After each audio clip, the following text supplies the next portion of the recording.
Assalamualaikum warahmatullahi wabarakatuh. Om Swastiastu, Namo Buddhaya, Salam Kebajikan. Halo semua, di sini saya akan mempresentasikan tugas saya yaitu mata kuliah Pancasila dengan judul Aktualisasi Pancasila dalam berbagai aspek, terutama dalam lingkungan kampus. Oke, next. Sebelum itu, perkenalkan nama saya Alifia Kuratu Aini. Dengan NIM 2118-1040-1028 dari jurusan Biologi Fakultas Matematika dan Ilmu Pengetahuan Alam Universitas Jember. Ya, langsung saja memasuki materi. Yang pertama yaitu pengertian aktualisasi Pancasila. Aktualisasi Pancasila yaitu merupakan penjabaran nilai-nilai Pancasila dalam bentuk norma-norma, serta merealisasikan dalam bentuk kehidupan berbangsa dan bernegara. Jadi aktualisasi Pancasila adalah bentuk implementasi kita, bagaimana cara kita menuangkan nilai-nilai Pancasila dalam kehidupan sehari-hari dengan berpedoman kepada Pancasila seperti itu. Kemudian aktualisasi ada dua, yaitu aktualisasi objektif dan aktualisasi subjektif.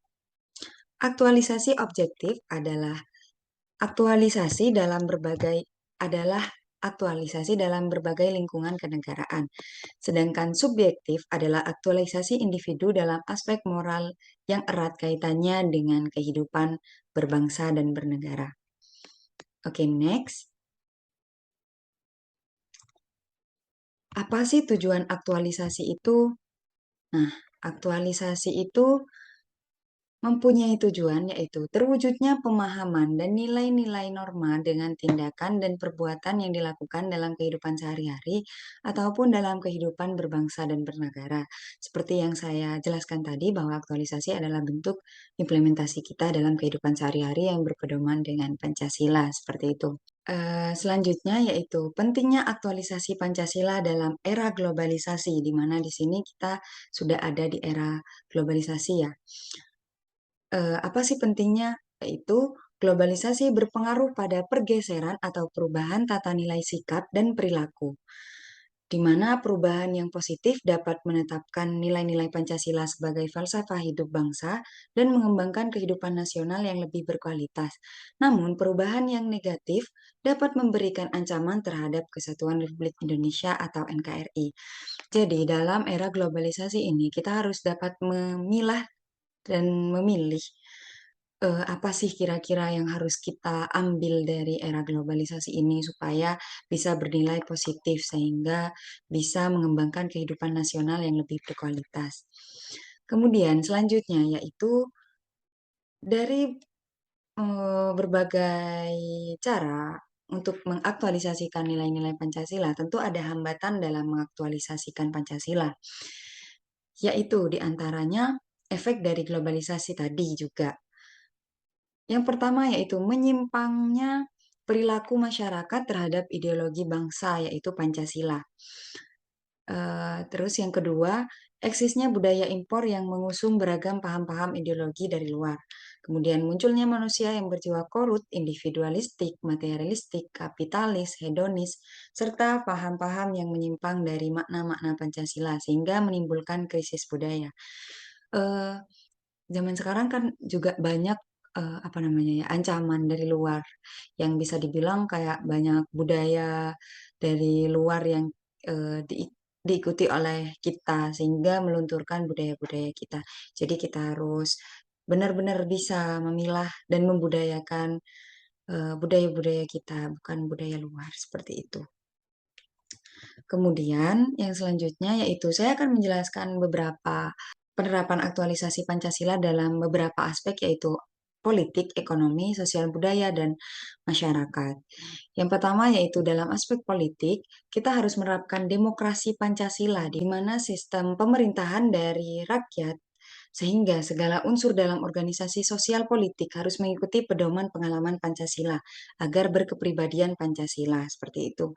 Jadi kita harus sesuai dengan demokrasi yang sudah biasa kita ketahui ya di Indonesia bahwa sistem pemerintahannya yaitu demokrasi. Kemudian yang kedua yaitu dalam aspek ekonomi, di mana aspek ekonomi menurut Pancasila yaitu asas kebersamaan kekeluargaan, meskipun tetap terjadi persaingan, namun dalam kerangka tujuan bersama, sehingga tidak terjadi persaingan bebas yang mematikan. Jadi di mana di bidang ekonomi memang tidak bisa dipungkiri bahwa emang ada aspek apa namanya persaingan ya. Jadi kita harus punya sifat kekeluargaan. Karena apa? Karena tujuan kita sama dalam bidang ekonomi untuk memajukan ekonomi bangsa Indonesia seperti itu. Kemudian dalam bidang sosial budaya, terdapat beberapa sikap yang harus dimiliki, terutama dalam kehidupan sosial budaya. Yang pertama yaitu gaya hidup masyarakat harus diselaraskan dengan nilai norma dan estetika. Kemudian, sikap individualisme yang mempengaruhi budaya masyarakat Indonesia itu yang biasanya tergotong royong dan kekeluargaan seperti itu. Harusnya itu dihilangkan seperti itu yang sikap individualisme karena kita hidupnya sosial ya. Kemudian tidak berlebihan dalam sikap materialistis seperti itu. Terus selanjutnya yaitu aktualisasi Pancasila dalam kehidupan masyarakat, di mana kita menuangkan nilai-nilai Pancasila dari 5 sila Pancasila, yaitu ketuhanan yang Maha Esa, kemanusiaan yang adil dan beradab, persatuan Indonesia, kerakyatan yang dipimpin oleh hikmat kebijaksanaan dalam permusyawaratan dan perwakilan, keadilan sosial bagi seluruh rakyat Indonesia. Oke, kemudian bagaimana aktualisasi Pancasila dalam lingkungan kampus Universitas Jember? Oke, jadi menurut saya di sini pendidikan adalah fondasi negara yang ironisnya masih dipandang sebelah mata oleh mahasiswa. Mungkin secara kasat mata tidak terlalu tampak, namun contoh kecil betapa masih banyak mahasiswa yang lebih mementingkan nilai daripada kejujuran. Dapat kita simpulkan bahwa sistem pendidikan di Indonesia masih dibuka secara luas dalam segudang perbaikan. Namun, saya yakin Indonesia bergerak maju menuju ke arah yang lebih baik. Hal ini dapat kita lihat dari bagaimana kita untuk mengaktualisasikan Pancasila dalam kehidupan kampus seperti itu. Oke, bagaimana aktualisasi Pancasila dalam lingkungan kampus Universitas Jember? Oke, dapat kita lihat eh, dari program-program kampus itu sendiri, di mana nilai-nilai aktualisasi Pancasila telah diterapkan di Universitas Jember. Melalui apa? Yaitu dibuktikan dengan hal yang pertama, yaitu kampus Universitas Jember telah menyediakan mata kuliah umum agama yang beragam dan juga wajib ditempuh bagi mahasiswanya. Kemudian eh, di Universitas Jember kan banyak sekali, tidak hanya satu agama di dalamnya, seperti itu ada Islam, Kristen, Katolik, Buddha, dan lain sebagainya. Kemudian yang kedua, menyelaraskan biaya pendidikan sesuai kemampuan latar belakang ekonomi mahasiswanya melalui tingkatan uang biaya kuliah tunggal. Di mana di sini kampus telah berupaya untuk menyelaraskan biaya pendidikan mulai dari latar belakang ekonomi tiap orang itu kan berbeda-beda. Di mana di sini kampus telah berusaha menyelaraskan biaya pendidikan sesuai kemampuannya. Kemudian yang ketiga, yaitu budaya diskusi dan kerja kelompok dalam sebagian besar adalah implementasi dari sila keempat.